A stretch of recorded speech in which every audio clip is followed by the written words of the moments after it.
So welcome to our presentation about the living labs we worked with in a research proposal, a research project in Roadmap. It's what we have learned in the course of that process where we established living labs and worked with them and evaluated some approaches they developed jointly. So it's a 4 years project, and you will see how far we got and what we've learned during this process. So I'm Bernadette Oehen. I work for FiBL together with Annick Spans, who is sitting there. We call it the work package 4, where living labs were involved. And Mette, Vaarst and Florence, who could not made it to, oh, she's there, welcome. They were responsible for work package 3.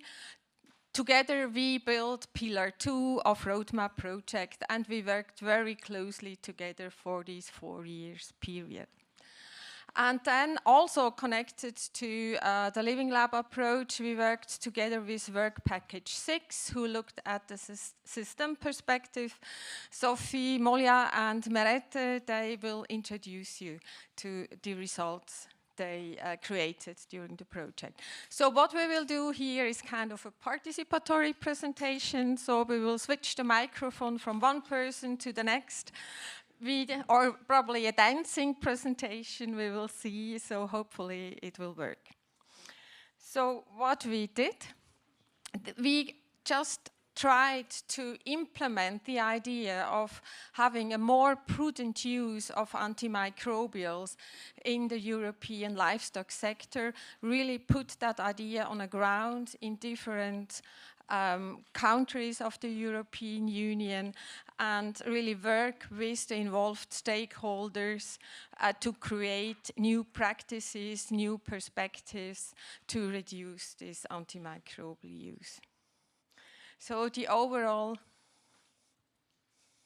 aim of the use of living labs was, of course, we were just curious to work with the approach because it's kind of a trendy approach at the moment. We wanted to explore what potential this approach has had in the project. But what we had in mind, of course, was to support a transition towards a more prudent use of antimicrobials in animal farming. Then we think that part of this strategy has to be a rethink and a redesign of the decision systems that are connected to antimicrobial use. And moreover, we wanted to encourage and give examples how different approaches work and where they exist and also what they achieved. So we did that by the Living Lab approach. We tried to engage the relevant actors in the Living Labs. And the relevant actors were very different from context to context, from supply chain, but also from country to country.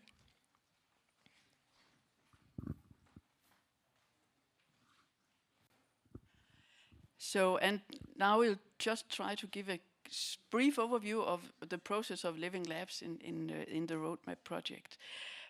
We started, of course, framing the living labs. That was done by the Pillar 2 team and the living lab coordinators. So the main aim was, given it was prudent use of antimicrobials, and then our approach was to say, well, we need a multi-stakeholder and end-user involvement in this to identify problems and co-create and negotiate solutions. Within this main aim of prudent antimicrobial use, we should aim at real-life settings, and we acknowledged that it would be shaped by the context, and we have seen in the beginning of this today, the presentation also, no one size fits all. It's shaped by the context, and it can take surprising routes, so we were expecting that. We were aware that it needs facilitation coordination as any participatory approach, and we wanted also to kind of equip the coordinators of the living labs to do that, to interact also. And it had to include a lab part. The lab part is where things are happening in practice. So the teams were initiating the living labs and selecting stakeholders. We already saw Fanny presenting some of the stakeholder maps. That was one of the first processes, and that helped identifying a lot of these stakeholders. We selected some core groups of living labs in different ways in the country, and also opened the possibility that new members could join along the way of these stakeholders. And then throughout the project, we have had also quite a discussion about who are stakeholders, who are representatives for whom, who are end users, who are actors, and so on. So this is a very it's a very living approach, you could say. The facilitation and the support and the co-learning about it is that, I mean, we try to structure a process where we, in the living labs, have built some common visions, some shared understandings of the problems, and that was a new experience for a lot of us because we have so many different representatives in the room, different stakeholders. And the facilitation was also about creating this dialogue between the actors who meet in new ways. A lot of them knew each other from the sector already, but here we framed different questions, and we framed questions differently than we used to. So this was a new way, and we aimed at creating also an atmosphere where there was trust and where the contribution of everybody was valued. And then we had this learning cycle, starting here with setting the scene, sharing vision, and exploring, negotiating, diagnosing the problems. And here we go into action and try to. That was the model we used. We reached it in different ways and to different extents in the different living labs. And yes, so. Thank you. So for 5 of the living labs in 5 countries, which are Belgium, Denmark, France, Italy, and Vietnam, we try to structure the way the living lab were organized based on an approach which is called ex-ante impact assessment. So we used a method that has been developed actually to build a research project, and we try to adapt it to build interventions towards prudent AMU. And the way this works, so as was said by Mette before, we try to gather people from a different perspective, farmers, vets, representative of pharmaceutical companies, of the government, etc. You try to build together a vision of what the current situation is in your country, and to try from that to build where do you want to go in 5 years, 10 years from now. So you build a common vision that everybody agrees to. Then you try to identify what are your desirable impacts. So you could aim for lower AMU, but other things like more resilient farming systems. Or you could try to avoid some negative impacts. For example, in France, the fact that there was such a decrease in AMU over the last 10 years means that the business model of farm vets was really weakened. And that means that there are some veterinary deserts happening in France. So we want to avoid that. So how can we take that aspect into account when we build interventions? And from that, so you had this common vision, you had those desirable impacts, and we tried to see what were the problems preventing this common vision, desired impact from happening. And we built a very holistic vision of all the problems, whether they came from consumers, whether they came from the government, from practices, so really to have a holistic view of what was the situation in the country. And then we tried to identify which changes, so which problem we wanted to address and which changes needed to happen. And more specifically, because this approach is very actor-centered, who needs to change and how? And when we decided that, then we tried to build what we call an impact pathway. So defining what are the obstacles to those changes, what are our strategies to overcome these obstacles, and what are the outputs we're going to need to produce for those strategies to come into effect. And so that's what we've been doing in 5 countries.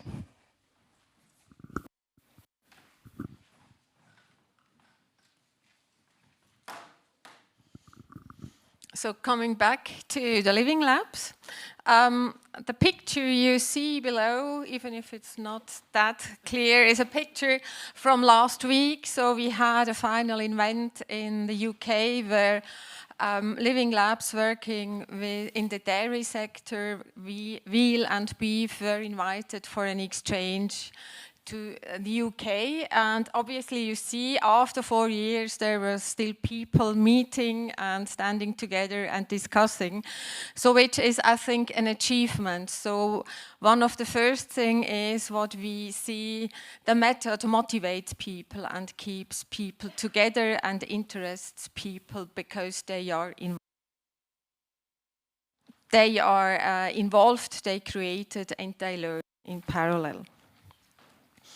So just a small overview. We have the 12 living labs created in Europe. That one is the cattle living lab in the UK, where this exchange took place last week. And we have 12 living labs, so 12 group of people meeting in with the topic of 3 different livestock species connected to the overall aim, develop a more prudent use with antimicrobials. And then these are all multi-stakeholder approaches as we defined it at the beginning. Here we have multi-stakeholder fora that were established in Vietnam and in Mozambique, so also there discussions took place among different stakeholders. And at what level were we working? Of course, the first approach was involving the people who are really working with animals and microbials on farm. This means farmers and vets, advisors in the different context. The second level we worked, and then we identified practices and how to improve them. We also collected data in some cases. So what do different behavior probably create when it comes to amount of antimicrobial used? Then we worked also in some living labs at the sector and industry level, so along the food chain. So the action took place at that level. The third point was governance and regulations. Some living labs decided that there is their main focus, so they worked mainly in these contexts to implement or adapt existing legislations, regulations. Of course, we have the societal level, and here often human health was involved, awareness creation, be it among consumers, farmers, or also veterinarians. That were the 4 levels the living labs worked on. So, and now we'll, among these different initiatives, try to give a few stories, telling about the focus and the aim and the methods and the impact. And actually, the first story is from the Swiss Living Lab, and that is Bernadette. Me and colleagues from the Research Institute of Organic Farming. So we worked on the Swiss cattle on the organic Swiss cattle sector. So we are the organic examples, and probably you are aware that organic farming, the legislations restricts, not completely forbids, but it restricts the use of antimicrobials. So what we did, we benefited from previous farmers and vets and actors from the supply chain to discuss and develop a common understanding. And from there, we used this, let's say, fora to create our living labs. And in the living lab, 3 different dimensions were identified how we could develop the sector further. One was really working with farmers. We randomly selected 100 farmers. They received a free consultancy from veterinarians, and then we evaluated how farmers perceived this visit. and what kind of, that's their work done. And some liked the visit, some didn't, but among 50% of all the farmers, they really prefer this kind of very targeted visit of veterinarians. The second thing is training for vets. Most of the vets do not know what organic farming is and what requirements are connected to that. So we did some trainings for vets, mostly online, as the whole Living Lab experience was mainly online. So you remember that was time of COVID and we couldn't meet, let's say meet mainly online, not in person.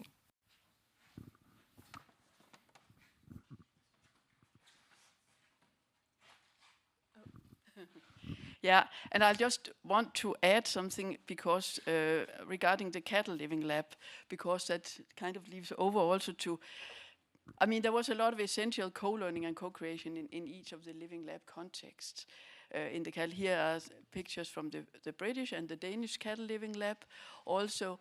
And I also want to emphasize what you just said, Bernadette. We have had 3 co-learning events across the 4 different living labs.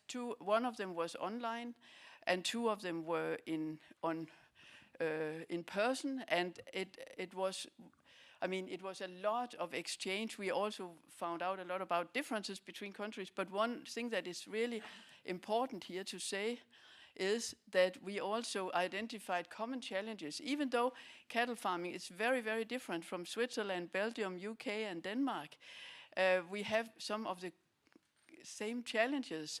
And that's really important. And that calls also for systemic changes that are addressed with the living labs.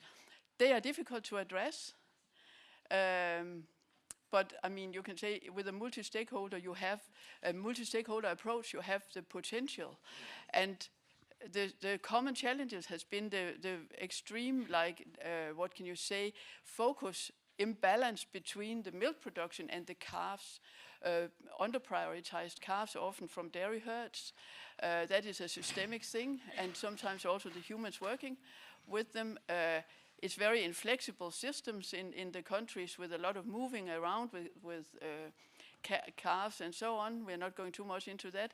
But actually, the 3 international living lab events pointed to some of these common European challenges in need of structural change. So that was like about the cattle living lab. Then the next story is about the French living lab. Yeah, so in France, we decided to work on both poultry and pig. So because those 2 sectors are highly integrated in France, and we thought there was some like reason to try to join them together and have like a common perspective. So we chose well because with the African swine fever crisis and the HPAI crisis, our stakeholders were very busy. So it was quite difficult to gather them together for a series of meetings. But in the end, it did happen with some precautions, as you can see. And so this group of stakeholders worked together to assess all the different problems that were affecting the reduction of AMU in France. And 15 were identified, and 2 were identified as a priority. And the first one is that, so there's different production organization, whether for poultry or for pigs, and they may have some AMU monitoring system, but the specifications are quite different, and there's no interoperability of data, no sharing of data, and the indicators used are quite different. So the first thing to address was to try to build a common set of indicators that would try to monitor AMU, but also the level of AMR, and as well, because in the desired impact, there was a wish to really work on animal welfare as well. So try to take, with these indicators as well, the health of animal and the welfare of animal. So that was the first target. The second one, and this will please Joao and Jonathan, was that there was it was shown that there's not enough economic data. It's really hard for farmers to be convinced that preventive approaches actually can prove beneficial. And so we really needed to have more research data on economic aspects and the profitability of preventive approaches such as vaccination, etc. So unfortunately, because it took so much time to reach to that point, we didn't have the time to actually set up the action lab where we would work on these indicators. But it's in the the process, like the PhD student has been hired to work on that, so we're going to start very soon, but we just didn't have the time to do it within the roadmap project. Thank you. And then the Italian Poultry Living Lab aimed improvements on governance levels. That's Matthew. Thank you. Yes, in Italy we worked not directly with farmer, but with a large representative of stakeholders. So, and we had 2 living labs, one dedicated to pig production and the other to poultry. Related to pig, the focus was on the renewal of the guidelines for the prudent use of antibiotics in farming that were issued by the Emilia-Romagna region. That was the first region who produces this type of guidelines in Italy, and the same guidelines were later adopted at the national level for the whole country. And so the objective of this living lab was to check and renew and the guidelines with respect to the evolution of the legislation at the European level. So now we have a new legislation with much more limitation for prophylaxis, for metaphylaxis. Now we have electronic prescription, electronic registry of drugs at farm level. So a lot of change and that needed an adaptation at the level of guidelines for farms. And the other aspects in this living lab was the implementation of the new cycle of the common agricultural policy. So there are the rural development measures and also the new regime of direct payments that are relevant for improving this aspect of reduction of animal. It is also an objective of the farm to fork strategy. And and one of the results of the living lab was to start this process and finally to produce new guidelines that now are under examinations for an adoption at the national level. The second living lab was dedicated to the poultry and was an analysis of the national plan of the poultry industry for reducing ammo use. And this was an initiative of the National Association of the Poultry Industry. And the FAO was involved, and together with the FAO, we made an evaluation of the national plan using the progressive management pathway of the FAO. That is a scheme to analyze the national plans, but usually FAO do it for the whole agricultural sector, and it was the first time that we applied the method for one sector only. So these were our living lab. Great, thank you a lot. And then the fourth level we worked on was the societal level, and here a story from the Danish Pig Living Lab with Hannah. Yes, thank you. Our living lab arranged a multi-stakeholder event to put antibiotic use in the Danish pig production on the agenda, and also to enable fruitful discussions about this sensitive subject. Themes to be discussed and whom to invite were decided by the living lab members, and it was based on a farm to fork strategy, which also formed the inclusion of members of the living lab itself. The participants included conventional and organic farmers, vets, professionals in human medicine and antimicrobial resistance, a breeding company, animal welfare specialists, the veterinary society, a slaughterhouse, experts in consumer behavior, and a supermarket chain. The output of the meeting was this report, highlighting the agreements and disagreements in relation to the discussed themes. Participants agreed, for example, that a large litter size can be a barrier for achieving a low antibiotic usage. They also agreed that producing low-price bulk meat for the global market limits Denmark's opportunities for antibiotic reduction. On the 23rd of May, we will have a follow-up meeting and discuss who takes on the responsibility for prudent use of antibiotics in Danish meat and milk production, and how. For this meeting, we have invited an even broader group, also inviting national politicians.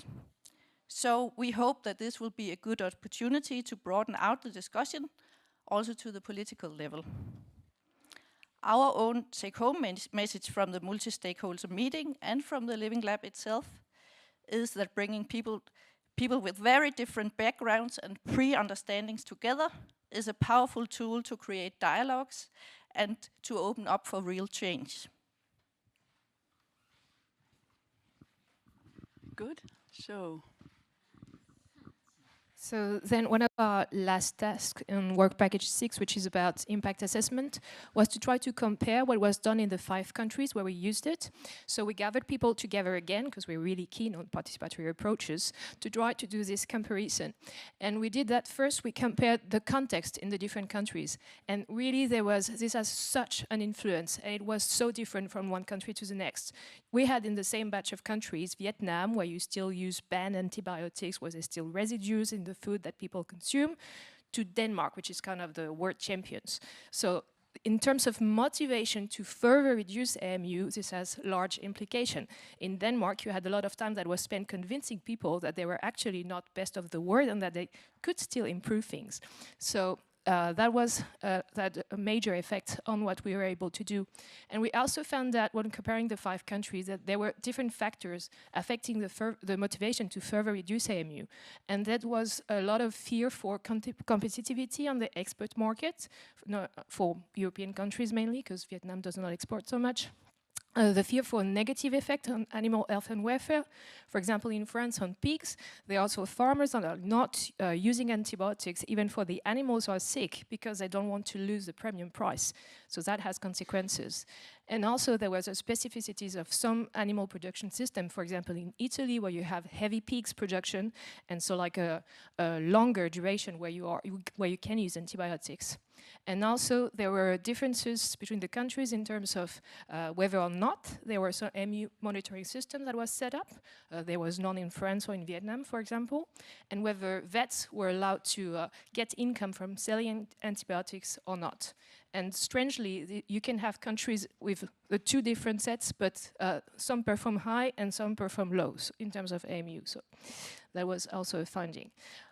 We also had a lot of influence of some contextual elements. So when we try to do something that's participatory and involves people meeting together, obviously having a pandemic in the middle of the process is not such a great thing. I told it before, African swine fever and HPA outbreaks were a disruptor. And also, just over the 4 years of the lifespan of roadmap, we saw drastic changes in what is the priority for some actors, for the ministries of agriculture. Now there's a lot of debate about climate change and biodiversity loss. There's also a rising opposition to regulation, such as the nitrogen regulation in Belgium or in Holland. And then we also looked at the processes. So the IMPRESS method is quite flexible and adaptive, and it was really like implemented differently in the countries. What was systematic is that you always had researchers, ourselves, farmers and vets. But then the level to which other actors, stakeholders were involved really varied. And strangely, there were some stakeholders that were never present during the Living Lab. For example, the Ministry of Environment. So One Health is always advocated, but in the end, environment is often forgotten. And we never had consumer association or welfare organization. And that could be the fact that they were invited, they didn't have time, they were not interested, or it could be that the Living Lab organizers thought, We don't want them on board. So there are some progress to be made if we want to be really inclusive. And also when we try to assess whether this impact assessment approach fitted the needs of the Living Lab organizers, what they said is that it was quite time consuming, like any participatory approach. It's a bit academic, so when you start talking with farmers about the difference between what's an outcome, an impact, an output, it can be a bit confusing. But all in all, they thought that it was quite useful because it structures the process in terms of which meetings you organize to do what, and also it produces outputs that are quite variable. For example, when you have a problem tree and you list all the problems, you can say, I'm addressing this part, the rest is for other stakeholders, and you can give it to other stakeholders so that they can start working on it. And the differences were, in terms of the number of meetings, some people started with just 9 people, some people had 50 people in the Living Lab meetings. The representativeness of the participant was sometimes debatable. Like I said, the Ministry of Agriculture, Health, transformer retailers could or could not be involved. And the choice of problem to address, sometimes it was decided beforehand because roadmap intervenes after a series of other projects. So people already had their priorities decided. And for other Living Lab, it was just, we didn't know what we were going to work on, and just the stakeholders decided. And then the project. So in terms of similarities, so everybody wanted to work towards lower MU and better animal health, but there were a lot of debates. In some countries, animal welfare was really like something that people wanted to contribute to, but not in others. The problem of the change of business model for vets was also something that was quite debated. Consumers seem to be clueless about what AM-free means. Does it mean no residue in the meat? Does it mean that animals didn't have antibiotics throughout their life? So there were lots of things that needed to be done for consumers. And as well, production costs. In some countries, people thought that, well, if we decrease AMU, we're going to increase profit. In some other countries, people thought, if we want to decrease AMU, we're going to have to invest in facilities, etc. It's going to cost more. So that was the differences. And in terms of intervention, so you had a few presentations about what was done in the different Living Lab. What was striking is that, so roadmap had the ambition to work at the systemic level, the whole production chain. Yet, most of the changes that are targeted involve farmers and veterinarians. So the end point is that even though you try to make a lot of efforts to work at the system level, it's really hard when you have to decide concretely what you're going to do something else and involving farmers and vets. And so it's much more difficult to have people to change with our food transformers or retailers or consumers association, welfare organization. You don't generally ask them to do anything. And in terms of what is going to be done, there's a good acceptability, thank goodness, because we're trying to be participatory, so people tend to accept what they've decided together. But in terms of plausibility, sometimes there were some assumptions that were a bit high. If I know more, if I have knowledge, does it mean that I'm going to change? If I have a system where I can share my data, am I going to be really willing to share my data? So there were some issues around that. And the sustainability, well, unfortunately, we were not able to complete all the action we wanted, so some additional funding needs to be found to complete all the action labs.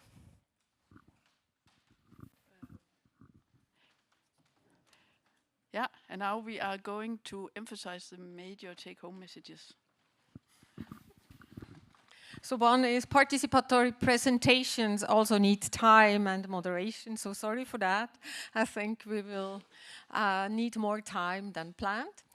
So as I said, Living Labs need facilitation, and when it comes to a research context, these skills are often not available. So we see that as a limitation, but they need facilitation to develop further and to come up with a process that allows the identification of a shared vision. But also what we see is Living Lab, you can have Living Labs for years if participants are not interested in a change, nothing happens. That was also mentioned probably by the presenters before. If we have a group that has an aim, that has a direction, change can start, otherwise nothing happens. And then we have some Living Labs that are created out of groups that are already existing. So be careful when inviting new people to this group, because the group has a process. If the group agrees, if the Living Lab agrees, you can add new people. And what is also relevant for the facilitation, facilitators have tools, have approaches to create a room, an atmosphere of openness and trust. And this is needed because we have, specifically in the food context, the food supply chains, a lot of power distribution that is not even, and a lot of dependencies. So we have to address all these different aspects. And then experimentation should be done in so-called action lab. That's an approach that was developed from a living lab and taken over by others. That's mine again, okay. So what are the main challenges we see when it comes to the multi-stakeholder approaches, such as used in living labs? Of course, could be that the perspectives are not all the time the same, so we have to work on them. So also the understanding of the different actors, co-creating solutions. That's something that can take place in these living labs, but it needs an openness and also a moderation on the negotiation processes too. So, and everybody, and I think that's also the relevant message here, everybody can contribute in his specific and her specific way to a change. So this is something that living labs allow. We work on the same eye level, and this is also something that for some farmers, this is a completely new experience, that they were a full partner in these negotiations. Yeah, so the living labs, like the approach was like novel and was quite powerful an experience for us, and it also came with some challenges. Clearly, the living labs are shaped by the stakeholders that are participating in it, and by the context. And that's not really a challenge, it's just, I mean, that's just what we see. We see all these very, very different approaches to it that also makes us, when we work together on these approaches, discuss all the time what is a living lab and how can it actually work, how can it work better, and so on. So, and we never know really, we can never steer it from the beginning, of course, how it goes. So there are different needs, there are different phases, there are different pathways for every living lab, and that is the strength, and it is the power, and it is also the challenge of these participatory action research approaches. And for us, it has helped us also drawing the lines for how can we understand what is a living lab as a part of a research approach as it actually has been in Roadmap. The co-learning has been essential, as we have emphasized before. We have had along the way, as far as we can count, 16 bi-monthly meetings with the Living Lab facilitators. The people who were standing up here in this room have met online 16 times since 2020 and discussed all these things and brought things on the agenda and had discussed their common experiences and so on, supporting the facilitators in a role that was new for many of the people who were coordinating this. So it is we learned in the living labs, and we learned about living labs also how it could work. And we had some cross-country fertilization, realizing the differences between animal species, stakeholders, and also between countries in general. And then another aspect of it is that we have been working with antimicrobial resistance, antimicrobial use in the context of animal farming. When we started this project and we started learning about living labs, we learned about it as an open innovation platform. But we also realized very, very quickly that we are working in a quite challenged context. We are working in a context where there has been economic crisis in some of the sectors along the way, also in our living lab time. there are severe questions to animal farming being asked, not only antimicrobial resistance, but also environmental impact, climate change, nitrogen, biodiversity, all kind of other things that are on the agenda. That moves sometimes the focus for the stakeholders, and it also just shows that we are working in an environment where we really need negotiation. It's far, far beyond innovation. Only it is negotiation about what we can do. We have talked about animal welfare, rights for animal justice, and so on. That is also a debate in the society, and we have also been including the working conditions for human employees in as a part of these transitions and changes that we would like to see in the living labs. And then, of course, we had the COVID impacts that are kind of going through everything, and that has heavily influenced our way of being able to also meet and so on. So, some recommendations also for the ex ante. Thank you, Mette.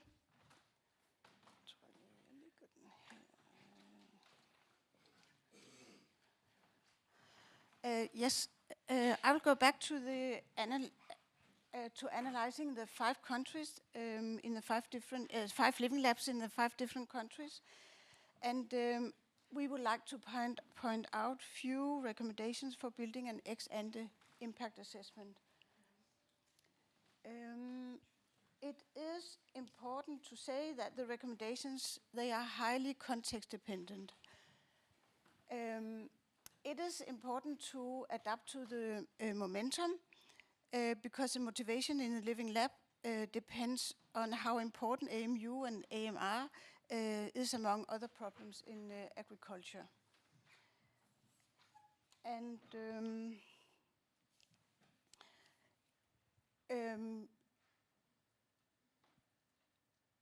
I think I'll go to the next one.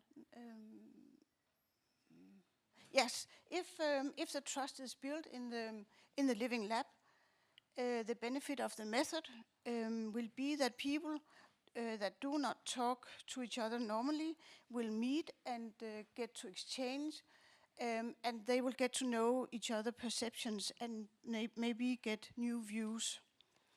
And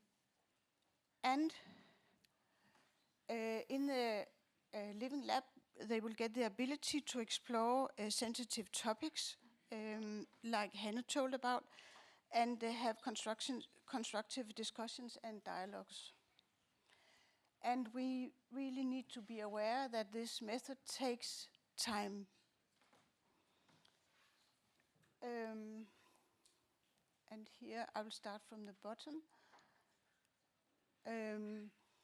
When you choose, you need to choose well, think about who to invite.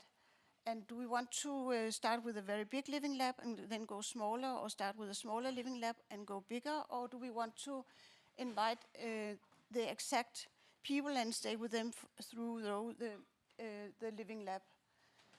And who do we want to invite? Do we want to invite very influential stakeholders, or do we want to invite institutions or specific people? Do we want to invite political or technical people? There could be many questions, but it is important to know that who is in the living lab will define the living lab, and of course define what we are talking about and the solutions. And maybe the most important thing is, if you want to build trust in the living lab, which is very important, the use of professionals could be a good idea. It could be an expert in the method, and it could also be an expert facilitator. And an expert facilitator would be a neutral person. It will also be a person who is good to listen. It will be a flexible person, and also a person who is good time manager. And there could also be other skills, and it's important that they can create a safe space to build trust, which is really crucial for the living lab. And then I think it's Bernadette.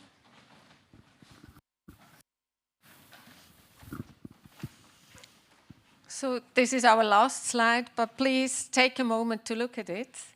It's a stone, a little stone that's written in that fall into a water, and it creates circles. And I think this is the main achievement we have when we worked with the Living Lab. So we see systems that start moving, and when moving, something happens, and you are able to identify more room for action than you probably expected. So this is, I would say, the main achievement we have and the main learning. So, but in more details, what we achieved, we created rooms for dialogue, we created a common understanding, we articulated conflict of interest where sometimes things stood still and now they started moving again. We tested technical and social innovations, and also some living labs achieved the first evaluation of the impact. And then we have created a lot of synergies with existing initiatives, because Living Lab in Roadmap are not the only stakeholder groups that are dealing with the approach or the need for a reduction of antimicrobial use. And then what we also see is we had the opportunity to impact also policy processes. This is something we didn't expect, but it took place. And what we also see that the Living Labs we created during Roadmap and our colleagues created during the project, it created a high commitment of the researchers and the participants. And the result of this process is also that some of them will continue working.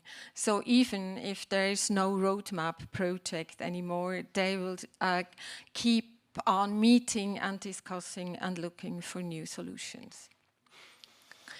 And so this is the last point, this collaboration beyond the project.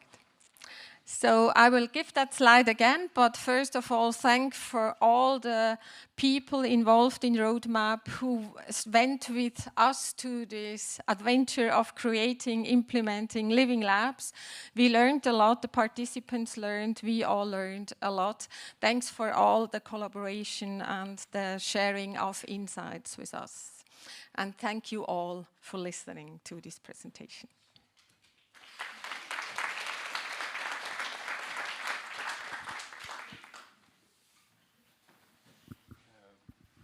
Yeah, so we are slightly delayed, but we're gonna take some time to ask some questions here, and don't forget that we will have time later in the day as well to discuss everything through our roundtables and so on. So yeah. Could be the running microphone again, so if maybe they can. Yeah. Where did I see? There? Arno. Yeah, Arno. Thank you. I'm just wondering whether there's a list of members of the Living Lab available somewhere. Right. Is this right? Does it work? Okay. Yes, we have some deliverable reports where there's actually the act of the stakeholder organizations are listed who have been participating in the different Living Labs. Yeah. Would be interesting to know where to find it. That was Okay, yeah, we'll thank you. provide some guidance on that. Yeah. With our deliverables on the website, but I don't remember in which one it was, because only the ones of the first two period of the project and the last batch of the deliverables will be released only after the validation. So probably after the summer or something like that.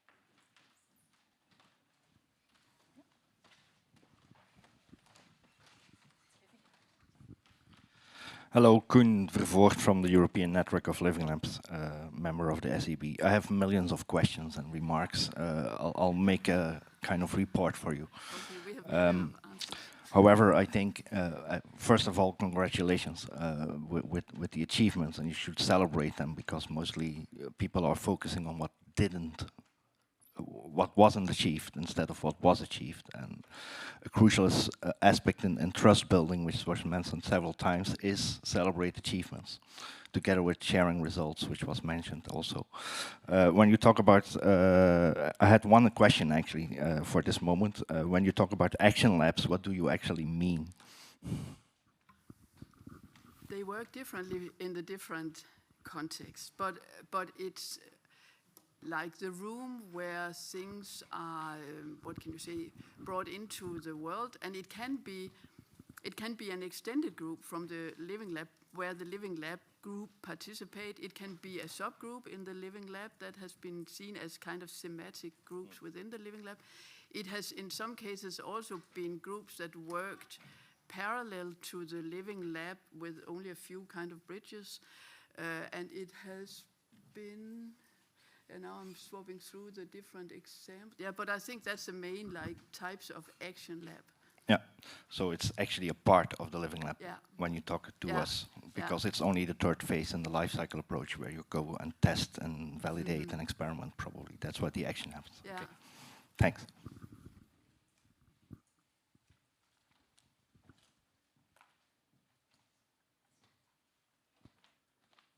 No more questions? Well, Koen has more, I think. Do we want to ask another question? Maybe. We will have more time later on, I guess. Well, let me focus on the take-home messages for a second. There was a mention about involve stakeholders who are interested in change, leave out the ones which are not. Unfortunately for you, stakeholders are by definition involved, whether they are interested or not, because the definition of a stakeholder is not one involved or interested, but also affected. So you should take this into account. And then I think a problem which most of the Living Labs was facing in Roadmap, and not only in Roadmap, we see a lot of projects going on, and we have 170 members still having the same problems. It's a lack of staff and a clear definition of the roles inside the Living Lab. From an outside perspective, I think these Living Labs, and this is not a blame, don't get me wrong, are led by researchers, which is good, but they should not never play the role of the panel manager as well, which was happening, I think, because it was the same person, and that should never happen. Otherwise, you will never build trust. So you will have to divide. You need to create a safe environment in which everybody feels safe to create, to share feedback, whatever they say, the farmer to the vet, to the food chain, to whatever. So there's a panel manager really protecting the privacy, knowing people by name in an activity, but not necessarily on the major level. Does that make sense? Well, and you can disagree, of course. Yeah, I think, well, you just take from what we have explained that the researchers are the facilitators. And this is not true for all the cases. For some cases it is. In some cases, one researcher took over the role of the facilitators, but was then the facilitator, but not actor or stakeholder in that group. So, as we said, that is something that occurred several times on our slides. It's relevant to have a facilitation that exactly can take over that role, of course. The people that are open-minded, we said, I think, of course, it's a gradient we see, but at least it should be someone who can imagine that something changes, and this is relevant. So this is these people we need. And of course, if we have in a Living Lab 1 or 2 persons who have, let's say, who are challenged by the situation that something should change, they can learn during the process, and still all the Living Lab members can learn from the position these people have. But the benefit is mainly that, you know, if you have a person sitting in one place, embedded in a system, they think other people can act, they know their system the best, but they do not have a clue what's going on in other systems. And probably when bringing people together, they learn about other systems. And as I said before, based on this system understanding, that also takes place in living labs, not only in work package 1 or in work package 6. It was a process that took place almost in each work package. This common understanding creates room to identify action and room that something can improve. And another option that was, for example, deployed in France is to have a binom of facilitators, someone who's really naive about the production sectors and is more like focused on research and methods, and someone who's much more involved and knows actually the stakeholders and knows the farms and know how the business works.